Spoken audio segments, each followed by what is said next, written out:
Durant des années, le docteur Pralinus travailla à concrétiser son grand projet, le pralinol, un carburant révolutionnaire fonctionnant grâce à la QQ-énergie libérée lors de la dissection de niaiserie. Plus la niaiserie se paie la tête de son public en remplaçant la qualité par des paillettes et des trucs mignons, et plus la QQ-énergie est puissante et le pralinol abondant. Le docteur mit donc au point un vaisseau fonctionnant à l'aide de cette QQ-énergie, le vaginarium. Mais hélas, sa sœur, la terrible Mérule, avec laquelle le docteur avait jusque-là travaillé main dans la main, décida de s'accaparer le mérite de cette invention et voulut dérober son vaisseau à sa sœur. Fort heureusement, le docteur réussit à s'échapper dans l'espace à bord du vaginarium et accompagné de ses fidèles assistantes. Mais la Mérule ne se laissa pas abattre et convainquit les forces de l'ordre de la culpabilité de sa sœur qu'elle poursuit dorénavant à travers l'univers. Pralinus parviendra-t-elle à lui échapper cette fois encore ?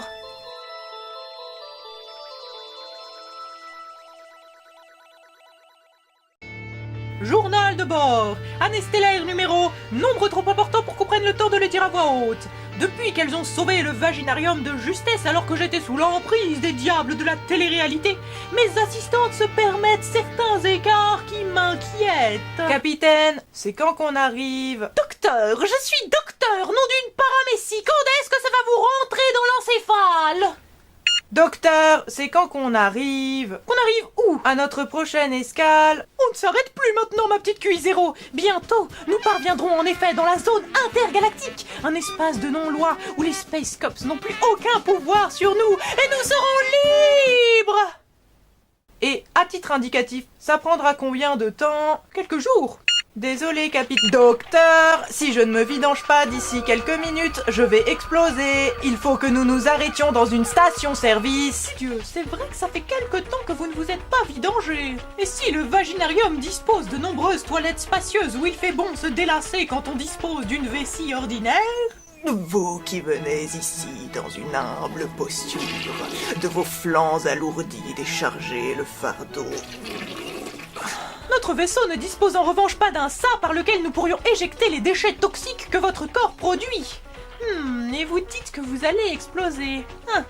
C'est ennuyeux. Je n'invente rien, je suis programmée pour ne pas mentir, ce qui ne veut pas dire que je suis un robot, bien entendu. Bien sûr, bien sûr. Bon, il va nous falloir faire un petit détour, et pour cela, il nous faut un peu de pralinol supplémentaire. Assistante, j'ai eu une idée. Nous allons faire une compilation. Êtes-vous prête ? Mini réservoir en forme de cœur rose et bienveillant, activé! Mini réservoir en forme d'étoile scintillante et pétillante, activé! Mini réservoir en forme de lune mystérieuse et secrète activé.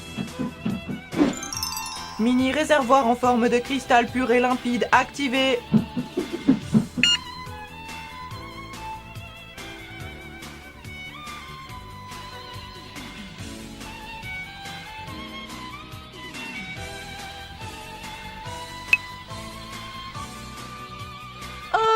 Qu'est-ce qui vous arrive, Monique ?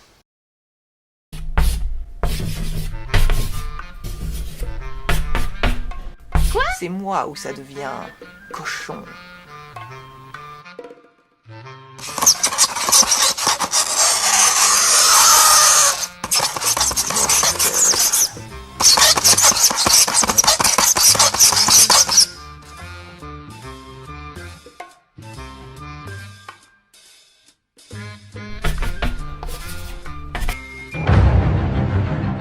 Coucou.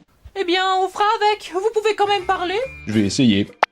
En fait, je trouve sa voix plus agréable que d'habitude. Oh, ne le ramenez pas, Rosemonde. Votre voix est également une de celles qui énervent le plus le public. Quel public ? Oubliez ce que je viens de dire. Bref, lançons cette dissection thématique sur la littérature jeunesse classique féminine, sauf manga. Présentation rapide. Si les fans de lettres sont bien plus nombreuses qu'on ne le pense, durant le 19e siècle, la littérature féminine connut un essor considérable en Europe à travers la forme du roman. Au départ méprisé à côté du genre noble de la poésie, le roman va peu à peu s'imposer jusqu'à devenir le genre dominant de ce siècle. Et donc, de quoi parlent-elles ces femmes ? Eh bien, force est de constater que si elles s'adonnent parfois aux palpitants romans gothiques comme Anne Radcliffe ou Mary Shelley, on les rappelle vite à l'ordre et on les voit plus souvent s'adonner aux romans édifiants à vertu éducative, apprenant aux jeunes filles comment fermer leur gueule et rester à la maison. Et oui, Quitte à écrire, autant s'en servir pour instruire les mômes. C'est la vocation première des femmes. Mortelles. Mais la situation n'est pas si simple. Les romans tranches de vie sont, il est vrai, emplis de leçons moralistes, mais ils sont également l'occasion pour les femmes de parler de leur vécu, ce qu'elles ne sont habituellement pas habilitées à faire. D'ailleurs, les tranches de vie se multiplient quand les hommes ne sont plus là, comme durant la guerre de sécession avec Autant en emporte le vent, ou les 4 filles du docteur March, par exemple. Si la comtesse de Ségur déifie les petites filles modèles, on se souvient bien mieux du caractère de ces héroïnes libres et passionnées, comme Sophie, Félicie ou encore Gisèle. Même si à l'époque elles étaient juste considérées comme de mauvais exemples à vertu moralisatrice. Et si Jane Austen condamne les fantaisies de l'héroïne de Northanger Abbey, en qui ses lectures gothiques éveillent d'inavouables frissons, l'auteur était également une fan de Radcliffe, reine des ténèbres. Mortelle. Si les sœurs Brontë achevèrent leur vie recluse, leurs personnages s'évadaient pour elles dans des espaces immenses. Et si l'héroïne Jo March des 4 filles du Dr March de Louisa May Alcott est vivement réprimandée pour oser s'adonner à la littérature de gare en se débauchant dans des feuilletons palpitants que lisent les gentlemen sous cape, il faut aussi dire que l'auteur dont l'héroïne était un autoportrait écrivait elle aussi des feuilletons aux héroïnes fatales sous un pseudonyme masculin. Ainsi, la littérature féminine, tout en se donnant des faux airs de « comme il faut », était un espace de liberté où les femmes, ces créatures, s'adonnaient aux plus vives passions avec souvent beaucoup plus d'intelligence et d'humour que ne le pensaient leurs contemporains. Par exemple Flaubert, dont la crétine Madame Bovary se passionne pour les romans mais découvre trop tard que le suicide à l'arsenic n'est pas si romantique qu'il en a l'air. Faisons à présent le lien avec le Japon. Quand on voit la production animée manga, force est de constater qu'assez peu de créations échappent à l'influence occidentale. Le shoujo n'y fait pas exception et les grands romans victoriens se retrouvent dans des classiques comme Candy ou Gwendoline, et même dans des titres plus récents comme Nadia à Penfield. Il faut dire qu'une série de dessins animés s'inspirant des classiques jeunesse de la littérature occidentale marqua l'histoire de la production animée. Et même le paysage du dessin animé mondial, puisque l'adaptation de classiques de littérature connus de tous favorisait l'export en Occident. Ambition esthétique et écriture travaillée, ne lésinant pas sur le tire-larme, sont les caractéristiques qui firent le succès de Sekai Meisaku Gekijo ou World Masterpiece Theater, série d'animés de Fuji TV qui commença en 1975 et perdure aujourd'hui. On leur doit Tom Sawyer, Les Moumines, Rémi sans famille, Le Petit Lord, mais aussi et surtout les séries qui vont nous intéresser. Heidi, Anne, La Maison au Pignon Vert, Princesse Sarah, Les 4 filles du Dr March et Papa Longue Jambe, qui sont adaptés de romans jeunesse écrits par des femmes et mettant des héroïnes en vedette. Ce qui est rigolo aussi, c'est de voir que si World Masterpiece Theater voulait au départ créer des dessins animés plutôt mixtes, pour jeunes enfants, ils ont beaucoup féminisé leurs dessins animés par la suite. Les Robinson Suisses devient Flo et les Robinson Suisses, Les Misérables, Shoujo Cosette, et une adaptation plus récente de Rémi sans famille, mais en vedette une petite fille nommée Rémi. Mais on ne parlera pas de ces dessins animés-là, Rosemonde. Dois-je vous rappeler l'enjeu de cette dissection? Donc hors de question de vous faire patienter plus longtemps, allons-y avec Heidi qui date de 1974. C'est l'histoire d'une petite orpheline lâchée en pleine montagne chez son grand-père qui découvre les joies de la vie au grand air, mais est hélas trimballée à la ville contre son gré et pour son bien. Cette série est connue comme l'un des premiers travaux de deux grands noms de l'animation japonaise, Isao Takahata et Hayao Miyazaki. Et ils se sont donnés à fond dans ce dessin animé. Il paraît même que pour l'animation de Pierre et Heidi qui dansent, Miyazaki lui-même s'est filmé en train de danser sur un parking, pour voir ce que ça donnait. Dur à imaginer, hein? En tout cas, leur association sur l'adaptation d'Heidi tient de l'évidence. Johanna Spyri a en effet écrit Heidi dans une Suisse en pleine industrialisation en 1880, et le cœur de son roman tient dans l'opposition, pas si manichéenne que ça d'ailleurs, entre le monde urbain et civilisé, et la vie sauvage à la montagne avec l'oncle de l'Alpe. Ça vous rappelle rien? C'est juste le fil conducteur de quasiment tous les films de Takahata et Miyazaki qui ont vécu eux-mêmes l'industrialisation tardive de leur pays et présentent souvent, comme dans le roman Heidi, une campagne idyllique et verdoyante.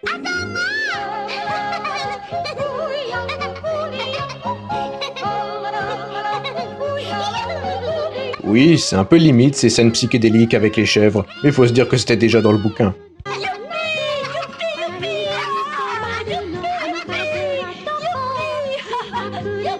Seigneur! Le personnage d'Heidi, symbole d'une enfance pure mais crédible, trouve également écho dans d'autres personnages de Miyazaki, à commencer par Mei, la petite héroïne de Totoro. Graphiquement, le style réaliste est aussi très proche des standards Ghibli, et le rythme lent et contemplatif s'en rapproche également.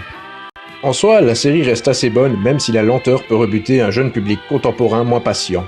Les personnages sont humains et touchants, l'histoire simple mais efficace, la réalisation étudiée et l'animation soignée, bien qu'il est clair qu'elle est un peu vieillie. Petit bonus. Et maintenant jouons Bingo Miyazaki. L'héroïne innocente et pure en accord avec la nature, j'ai. Des machines bizarroïdes à vapeur, j'ai. De la bonne bouffe, j'ai. Un barbu bourru, j'ai. Architecture du 19e siècle européen, j'ai. Vieille rombière, j'ai. Bingo.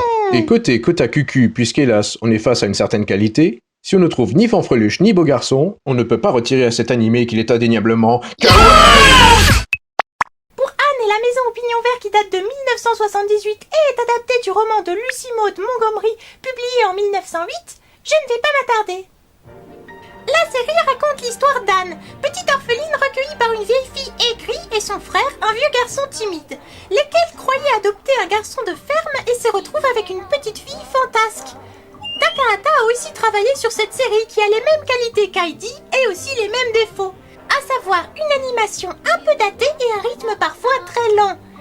Le problème, c'est peut-être que, par rapport au livre, qui porte un regard plus malicieux et humoristique sur son héroïne fantasque adepte des grands monologues, on perd beaucoup de ce second degré dans l'adaptation, et le ton est beaucoup moins piquant, presque niais. Néanmoins, les personnages demeurent bien campés et fidèles à l'idée qu'on s'en fait dans le livre. Sinon, il y a un beau garçon, quelques fanfreluches, mais rien de très ostentatoire. Ce qui est vraiment niais, par contre, c'est toute l'imagerie romantique qu'Anne a ingurgitée et qui, dans le roman, est rendue avec un certain second degré et se retrouve balancée de façon plutôt grandiloquente par l'adaptation. Angelot fessu et pétales de fleurs, nous voilà! Pip Princesse Sarah date de 1985 et parmi les animés que l'on étudie, c'est le plus connu en France et pourtant c'est le moins réussi. Mais bon, l'histoire qu'il raconte, celle d'une petite fille riche qui perd tout du jour au lendemain mais triomphe finalement de l'adversité, fait toujours fantasmer. On s'imagine tous Cendrillon des temps modernes qui reviendront narguer nos belles-sœurs ou nos supérieurs une fois devenus rois du monde. Harry Potter aussi part de ce postulat. Et quel enfant n'a pas rêvé d'entendre « Tu es un sorcier » inséré ici prénom aléatoire. Mais donc, Pip Princesse Sarah a de nombreux défauts, malgré comme les autres animés une mise en scène soignée et un design étudié. Le rythme est vraiment trop lent et on peine parfois à retrouver les personnages du roman tant le traitement est caricatural et inégal. Le personnage de Sarah est plutôt complexe dans le roman de Frances Hodgson Burnett publié en 1891 et si cette petite fille est clairement un modèle de dignité et de vertu, elle a aussi ses défauts comme l'orgueil et l'impulsivité. Dans le dessin animé, elle aussi entre la reine des bénis oui-oui qui se laisse faire et semble vraiment croire à ses salades et un génie du mal qui complote en silence pour que Lavinia Drago Malfoy se fasse tarter par Papounet.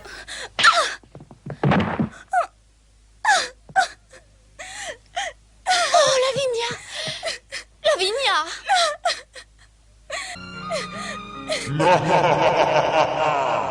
Bref, si vous avez la flemme de lire le génial roman de Frances Hodgson Burnett, il reste la BD d'Audrey Alouette et Nora Moretti, titrée Princessa, sans doute en référence à l'animé, mais qui est une bien meilleure adaptation que ce dernier. Moi par contre, je crois que j'ai hérité de la meilleure série du lot. Les 4 filles du Dr March, sorti en 1987, raconte la vie quotidienne des 4 filles March durant la guerre de sécession. La série a un chara-design simple et joli, un rythme assez trépidant et un doublage français vraiment naturel pour l'époque, notamment pour la voix de Meg qui est adorable. C'est promis, et nous danserons le plus lentement possible pour éviter que ces vieux messieurs tombent et se cassent une jambe. Et surtout, cette adaptation répare certains détails assez gênants dans le livre. Déjà, le Dr March, qui n'est un docteur que dans notre traduction française abusive, est plus présent au début, ce qui crée un enjeu supplémentaire. On s'inquiète pour lui, puisqu'on le connaît vraiment. De même, le contexte de la guerre de sécession est vraiment développé avec son enjeu, l'esclavage. On voit beaucoup de choses à peine survolées dans le livre, la relation ambiguë avec la vieille tante March, la perte de la richesse et la déchéance sociale de la famille, Meg qui travaille, ou des petits détails même, comme l'adoption des chats. Enfin, cette adaptation répare la plus grosse erreur commise dans le livre de Louisa May Alcott, paru au passage en 1868. Et non, je vous vois venir. Il ne s'agit pas ici de caser Laurie, amie d'enfance de Joe, avec cette dernière. Contrairement à ce que certains peuvent imaginer, Laurie n'épousera pas Joe, même s'il en était très amoureux quand elle est partie. Dans le roman déjà, il est évident qu'ils ne sont pas faits pour être ensemble. Laurie est un sale gosse qui s'emporte vite. Avec Joe, ce serait sexe passionné et disputes incessantes. C'est clair. Non, l'erreur du roman, c'est d'avoir marié Joe à la dernière minute avec un odieux professeur allemand paternaliste qui dicte sa conduite à Joe et lui fait repriser ses chaussettes. Oui, Joe l'intrépide, Joe l'indépendante finit sous la coupe d'un quadragénaire allemand aux chaussettes dépareillées. Sexy, hein? Je ne peux m'empêcher d'imaginer que ce personnage, c'est un peu Louisa May Alcott qui dit fuck you à ses lecteurs. En effet, elle voulait au départ que Joe finisse vieille fille, ce qui aurait été original et aurait offert un modèle féminin alternatif à bon nombre de lectrices soumises à la pression de l'hyménée. Mais bon, une héroïne, vieille fille, le pire destin que puisse connaître une femme, ça fait trop déprimer les lecteurs. Alors hop, pression éditoriale, et Louisa May Alcott est contrainte de caser Joe avec son allemand. Or, d'après ce que je sais de Louisa May Alcott, qui sous un vernis moraliste rigoriste écrivait de sombres contes gothiques, je pense que je peux espérer que cet affreux allemand soit le fruit de sa lassitude, et peut-être même d'une certaine ironie. Après, à ce qu'il paraît, elle l'a aussi créé pour calmer les ardeurs romantiques de ses lectrices, qui auraient préféré le grand frisson avec le beau, riche et passionné Laurie, plutôt qu'avec ce vieux bonhomme grisonnant. Bref, dans l'animé, Joe finit plus ou moins célibataire, puisque l'adaptation s'arrête avant la deuxième partie des 4 filles du Dr March, Good Wives en VO, traduit parfois en français, le Dr March marie ses filles. Mais Joe achève tout de même la série en se rendant à New York pour poursuivre sa carrière. Et elle va également retrouver le fringant journaliste qu'on lui a inventé et qui est 1000 fois plus intéressant, attachant et sympathique que l'odieux allemand. Et il est surtout beaucoup moins paternaliste avec Joe.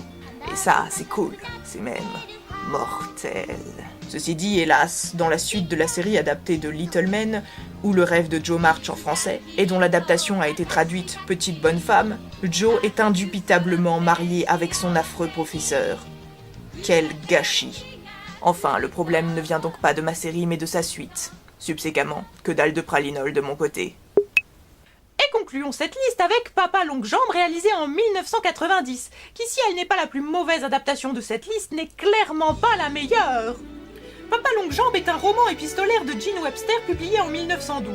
Il s'agit de lettres envoyées par la jeune orpheline Judy au mécène anonyme qui l'a envoyée à l'université et dont elle n'a aperçu qu'une ombre aux jambes démesurées, Papa Longue Jambe. Le roman est plutôt drôle, même si le twist est un petit peu bizarre, enfin, je vous laisse juger. Lisez ce livre! Lisez tous ces livres! Et donc la série, malgré l'ajout de nombreuses péripéties pour combler les vides, est plutôt fidèlement adaptée. Avec un rythme plutôt dynamique, mais une héroïne abominablement insupportable. Comme le roman est épistolaire, il laisse peut-être plus de liberté dans l'adaptation. Pour le physique de l'héroïne, la série a notamment opté pour un chara-design pour le moins bizarre. Cette fille est censée être une étudiante et on dirait Vivi Brin d'Acier. Qui plus est, son côté moqueur et énergique qui ressort dans ses lettres est interprété comme un genre d'hyperactivité hystérique rapidement très fatigant. Après, le chara-design, je dois admettre que c'est aussi un des éléments qui rendent l'animé si mémorable et particulier visuellement. Mais l'hyperactivité, je ne peux pas l'excuser. Bref, malgré un chara-design bof qui empêche les beaux garçons, un quota fanfreluche moyen et un quota mignon inexistant, la mauvaise adaptation crée un fort taux de cucu énergie. Pour conclure, faisons un petit récapitulatif des points communs entre les œuvres étudiées. Hormis le fait que tous les livres aient été écrits par des femmes à destination des enfants et plus particulièrement des petites filles entre la fin du 19e siècle et le début du 20e siècle. Point commun ? Même s'ils ont souvent un fil conducteur mineur, ce sont tous des tranches de vie. Un genre que sert parfaitement le format animé et même l'esthétique japonaise, propre à s'attarder sur les détails et sensations d'un quotidien sublimé. C'est beau ce que vous dites, Monique. Il faudrait que vous soyez malade plus souvent. Je sais pas comment je dois le prendre. Sinon, les héroïnes sont toutes des orphelines. Et quand elles ne le sont pas, comme dans les 4 filles du Dr March, le récit se concentre sur une période durant laquelle le père est absent. C'est un genre de libération, peut-être. Le fait qu'un héros de roman jeunesse, qu'importe son sexe, soit orphelin, n'est pas rare, mais il est clair qu'on peut y voir un genre d'émancipation, une échappatoire à l'autorité parentale. Oui, mais souvent cette émancipation sur laquelle le récit se focalise, certes, n'est que temporaire. Les 4 filles du Dr March aspirent au retour de leur père, et les autres orphelines cherchent toutes, sans exception, un foyer aimant. C'est encore un paradoxe de l'écriture de ces femmes. On va décrire la partie intéressante de leur vie, l'indépendance, mais le but de l'histoire, c'est de revenir à la normale, au foyer. C'est vrai. D'ailleurs, on voit aussi ça dans En famille, qui a également été adapté en série par la World Masterpiece Theatre. Le roman s'achève quand cette orpheline débrouillarde est adoptée. Et donc, quand elle perd son indépendance. Sinon, comme point commun, je dirais aussi que toutes ces histoires font à un moment l'éloge de la lecture. Même Heidi, la sauvageonne, ne rechigne pas devant une belle histoire, et à part elle, toutes ces héroïnes sont également écrivaines. On peut bien sûr y voir une projection des auteurs, une mise en abîme, un roman dans le roman. Sarah est une conteuse hors pair, cette dimension du personnage est d'ailleurs à peine survolée dans l'animé, et Jo, Anne et Judy deviennent toutes trois écrivains. Ou du moins, elles auraient toutes dû devenir écrivains si seulement elles n'avaient pas rencontré un odieux Allemand qui avait pris le contrôle de leur vie. Hélas, si, sans doute grâce à sa jeunesse, on accorde à Sarah le droit d'user de l'imagination comme échappatoire pour oublier son horrible condition de simili-Cosette, Anne, Jo et Judy sont toutes trois sous influence d'un homme dans leur écriture. Pour Anne, c'est moins marqué et on ne le voit que dans les suites Anne d'Avonlea, Anne des Îles, mais c'est toujours la même histoire. Un homme, mentor, présenté comme bienveillant, remet nos héroïnes sur le droit chemin de la littérature et leur dit d'arrêter des histoires qu'elles imaginent et qui sont des fariboles et d'écrire plutôt sur ce qu'elles connaissent, à savoir leur propre vie, souvent bien étriquée. Évidemment, on a déjà évoqué le fait qu'historiquement qu'une femme parle de sa vie est une libération en soi. Néanmoins, voir Anne, Jo et Judy, des héroïnes spirituelles vives et talentueuses, se soumettre ainsi aux desiderata de leur mentor, c'est déprimant. Un peu oui, mais il faut se dire que cette limite ne s'appliquait pas aux auteurs elles-mêmes, puisque leurs romans, toutes tranches de vie qu'ils sont empreints de romantisme gothique, de situations rocambolesques et de descriptions poétiques d'un environnement sublimé. Bref, sous couvert de... Oula, Cuisero, ça va? Là vraiment je ne peux plus, docteur. On va tous crever. Mortel. Courage, Cuisero, on va y arriver!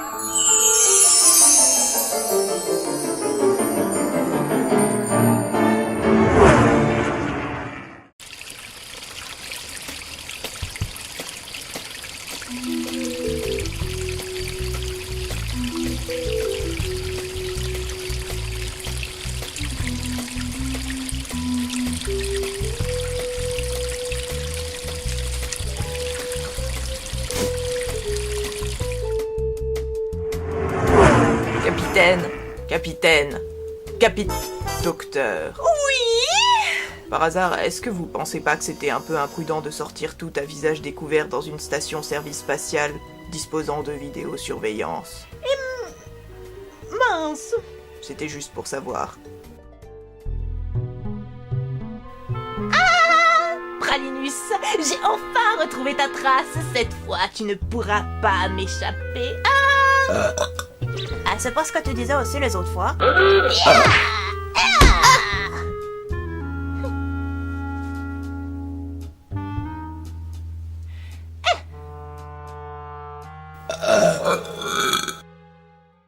Dans le vaginarium du docteur Sont analysées toutes les niaiseries Mais le docteur fait vite une overdose et vomit des Barbie. Tout explose En rose, et mauve guimauve, Pauvre docteur.